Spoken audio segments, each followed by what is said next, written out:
Hello, this is Rajeevnalawadi.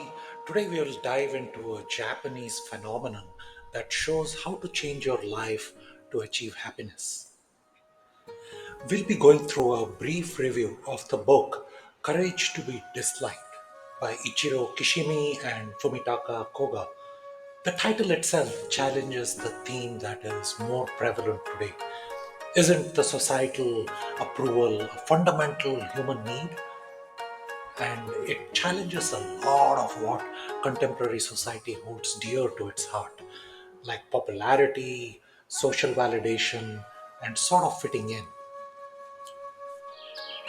The narrative actually unfolds as a Socratic dialogue between a cynical young man and a philosopher. The format is reminiscent of classical philosophical texts, offering readers an engaging way to explore complex ideas. Instead of providing direct answers, the philosopher engages the young man in a series of thought provoking questions and discussions. The book invites the readers to embark on this intellectual journey alongside these two characters. The setting is both intimate and expansive, a confined space where two minds traverse the vast landscape of human psychology over 5 nights. As the night deepens, so does their conversation, gradually revealing the core tenets of psychology. The finite conversation structure serves as both a framework and a metaphor. Each night represents a stage of enlightenment, understanding, and transformation for the young man. The pacing across 5 nights allows the readers to digest and reflect on the ideas presented, making the most complex notions of psychology more accessible. Conversation across a span of 5 nights allows the youth to deeply analyze and pose more questions to the philosopher. One of the book's key message is the idea that we are only in control of our actions, feelings, and decisions. We can't control or be responsible for other people's feelings or behaviors. This separation of tasks, as discussed between the philosopher and the youth, encourages individuals to focus on their own feelings and let go of undue burdens. The youth and the philosopher delve into the concept of life being a sequence of interconnected moments. The past doesn't dictate the present or the future. This idea liberates the individuals from the shackles of their past traumas or mistakes, highlighting the power of the present. The readers get to ponder on quite a controversial point that no such thing as trauma exists. Cause and effect or relationships about past life events don't exist. Prominently discussed in their dialogues is the notion that true happiness stems from social contribution and a feeling of community rather than being an individual pursuit. Happiness is deeply intertwined with our relationship to society. Upon a deeper dive into the book, the readers glean the integral philosophical bedrock upon which this narrative is built, Adlerian psychology.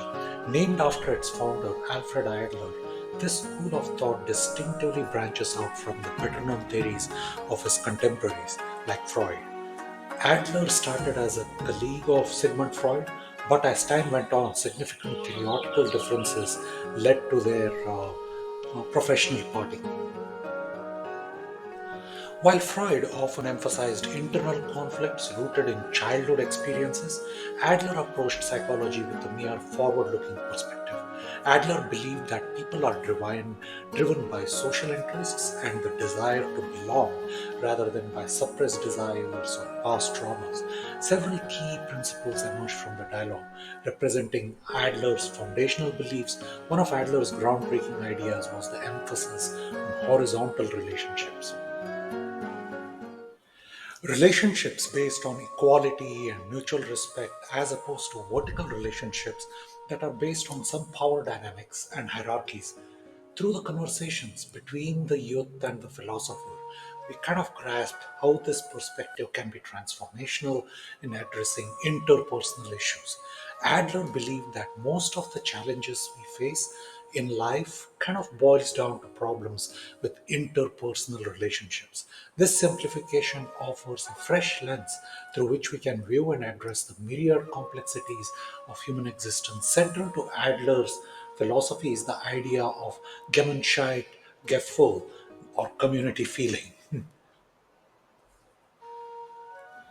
The philosopher in the dialogue emphasizes the importance of understanding and participating in the larger community. This shared feeling, like Adler argued, is pivotal for personal happiness and societal harmony. Contrary to Freud's focus on past events molding one's personality, Adler posited that individuals actively create their lifestyles based on their future goals and subjective perceptions. The book kind of beautifully captures this idea, emphasizing that we are not bound by our past but are constantly in the process of becoming. So, driven by sort of our future objectives. As the dialogues progress, readers are presented with profound insights that challenge conventional wisdom and offer a new perspective on happiness and personal growth. The philosopher frequently nudges the young man in a dialogic manner and sort of the readers as well to understand that happiness isn't something bestowed upon us by fate or external circumstances, but rather a choice we actively make. Happiness is a choice. The title encapsulates a very powerful message. It underscores the importance of staying true to oneself, even if it means going against societal norms or facing criticism.